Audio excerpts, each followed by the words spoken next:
As of you and me, നീയും ഞാനും മണ്ടനായി അഭിനയിക്കുന്നു. അതാണ് അസ്യൂം. കൃത്യമായി കമ്മ്യൂണിക്കേറ്റ് ചെയ്തില്ലെങ്കിൽ അവിടെ അസംഷൻ ആയിരിക്കും നടക്കുന്നത്. As of you and me.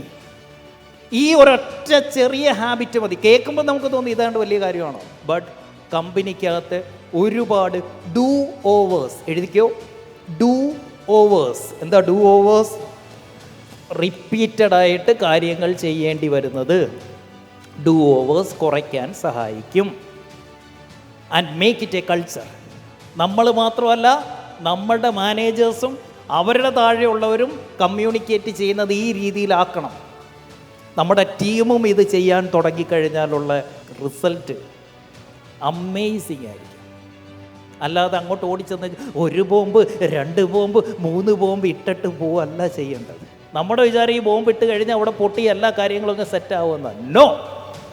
നിങ്ങളുടെ സ്ഥാപനത്തിലെ ഒരൊറ്റ സ്റ്റാഫ് മീറ്റിംഗ്, നിങ്ങൾ നയിക്കുന്ന ഒരൊറ്റ മീറ്റിംഗ് 10 മിനിറ്റ് വന്നു, ആ 10 മിനിറ്റ് മീറ്റിംഗ് കണ്ടാൽ മതി, നമുക്ക് മനസ്സിലാകും അവിടുത്തെ കൾച്ചർ എന്താണെന്നും അവിടെ എത്രത്തോളം റിസൾട്ട് ഉണ്ടെന്നും ഈ കമ്പനി എവിടെ വരെ വളരുമെന്നും ഇതിപ്പോൾ എങ്ങോട്ടാണ് പോയിക്കൊണ്ടിരിക്കുന്നതെന്നും എല്ലാം ആ 10 മിനിറ്റ് മീറ്റിങ്ങിൽ നിന്ന് മനസ്സിലാവും. നിങ്ങളുടെ സ്ഥാപനത്തിലെ മുഴുവൻ പ്രശ്നങ്ങളും മനസ്സിലാവും നിങ്ങൾ നയിക്കുന്ന നിങ്ങളുടെ ടീമിൻ്റെ 10 മിനിറ്റുള്ള ഒരു മീറ്റിംഗ് മാത്രം ഒബ്സർവ് ചെയ്താൽ മതി. മിണ്ടാതെ വന്ന് കയ്യും കെട്ടി നോക്കിയിരുന്നാൽ മതി. നിങ്ങൾ എവിടെ തുടങ്ങുന്നു, നിങ്ങൾ എന്തൊക്കെ പറയുന്നു, അവരെങ്ങനെ ഇരിക്കുന്നു, അവരെങ്ങനെ കേൾക്കുന്നു, ഒരു പ്രശ്നം നിങ്ങൾ എങ്ങനെ കൈകാര്യം ചെയ്യുന്നു, അവരെ എങ്ങനെ എൻകറേജ് ചെയ്യുന്നു, എങ്ങനെ ഇൻവോൾവ് ആക്കുന്നു, ഇത് മാത്രം കണ്ടാൽ മതി നിങ്ങളുടെ സ്ഥാപനം എവിടെ നിൽക്കുന്നു എന്നറിയാൻ. How you started, how you encourage, how you interrupt and how you ended that meeting.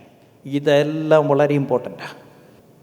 അതുകൊണ്ട് ഒരൊറ്റ മീറ്റിങ്ങിൽ നിന്ന് നിങ്ങളുടെ ടീമിനെക്കുറിച്ചും നിങ്ങളുടെ സ്റ്റാറ്റസിനെക്കുറിച്ചും നിങ്ങളെക്കുറിച്ചും നിങ്ങളുടെ കൾച്ചറിനെക്കുറിച്ചും മുഴുവൻ കാര്യങ്ങളും മനസ്സിലാക്കാൻ ഏതൊരാളിനും സാധിക്കും.